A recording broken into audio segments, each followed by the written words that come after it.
welcome everybody to the historic battleship Missouri. If you don't know me, my name is Flatt. I'm the fleet judge advocate here at the U.S. Pacific Fleet. And I want to start just with a couple of thank yous, right?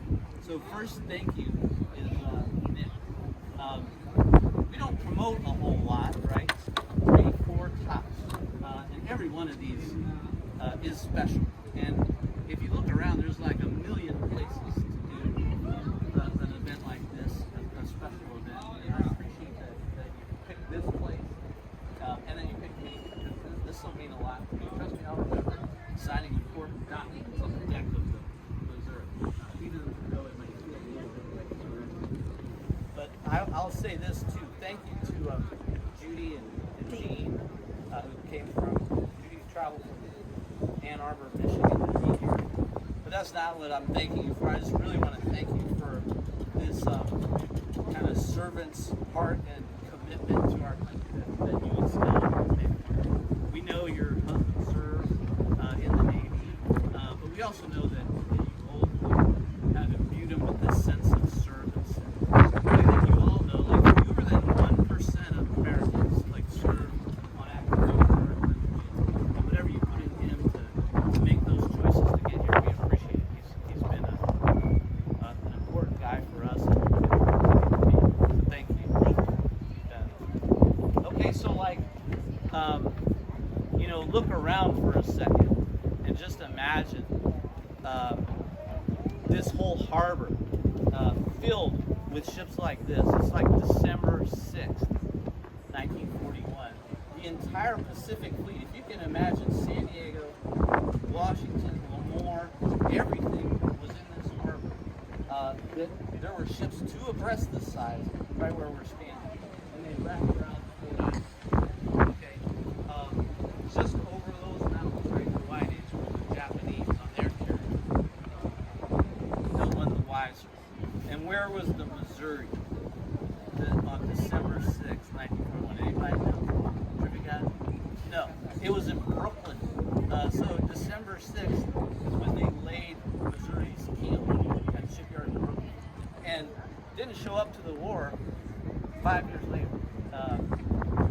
By that time, it was apparent that the age of the battleship was over.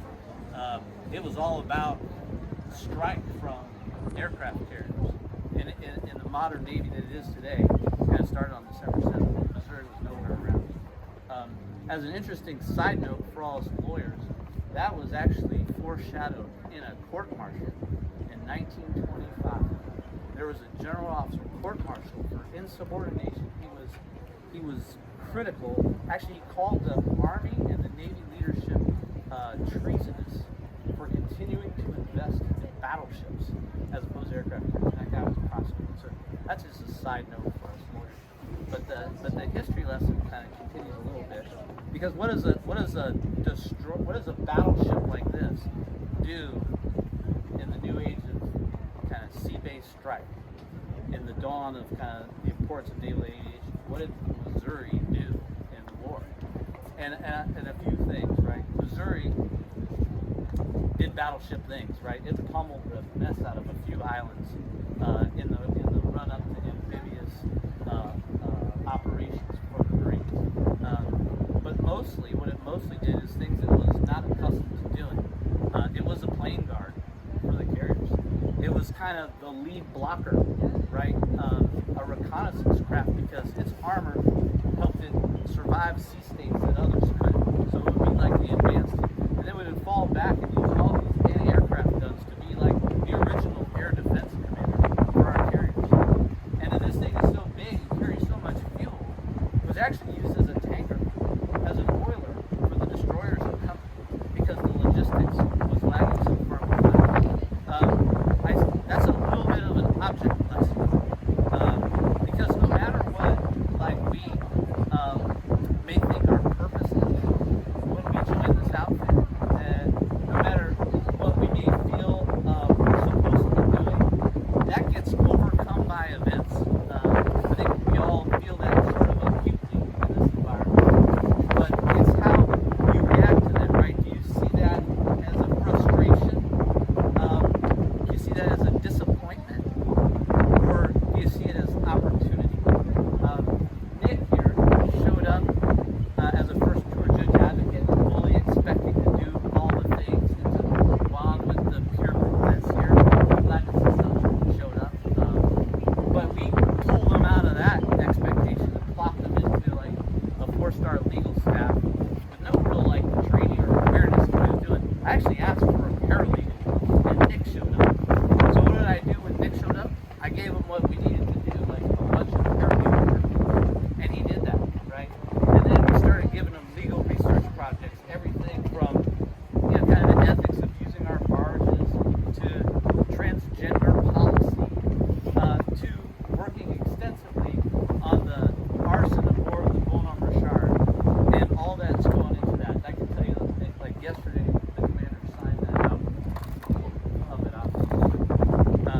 kind of close out the object lesson.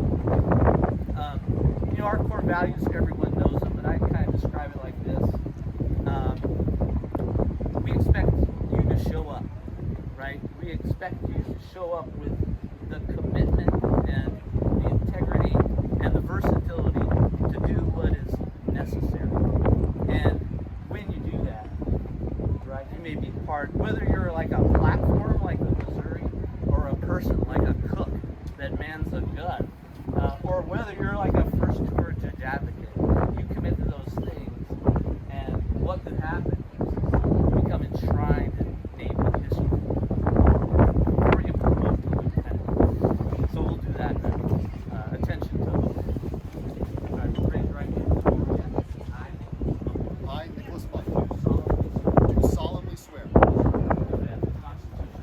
support and defend the Constitution Of the United States, United States of America against all enemies, against all enemies, foreign and domestic, foreign and domestic, that I will bear true faith and allegiance to the same, that I will bear true faith and allegiance to the same, that I take this obligation that I take this obligation freely without any mental reservation without any mental or reservations purpose of evasion, or purpose of evasion, that I will well and faithfully that I will well and faithfully discharge the duties of of the office I'm about to receive. office I am about to receive. So help me God. So help me God. Congratulations. Mom, please join us. Your child needs your help getting dressed. He is out of uniform. All right.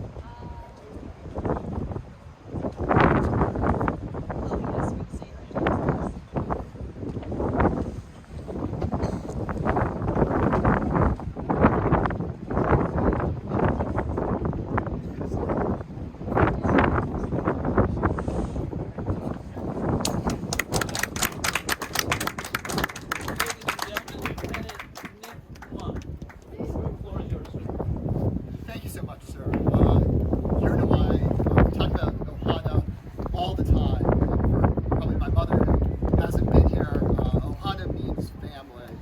And I just want to say thank you, everyone. Thank you so much to my PAC Fleet family, Captain Flatt, Commander Hoganson. Thank you for being here. Thank you to everyone at PAC Fleet who wasn't able to make it. I know Ben is on the mainland. Blair and Commander Whitehead are winning the wars right now as we speak with the exercise going on.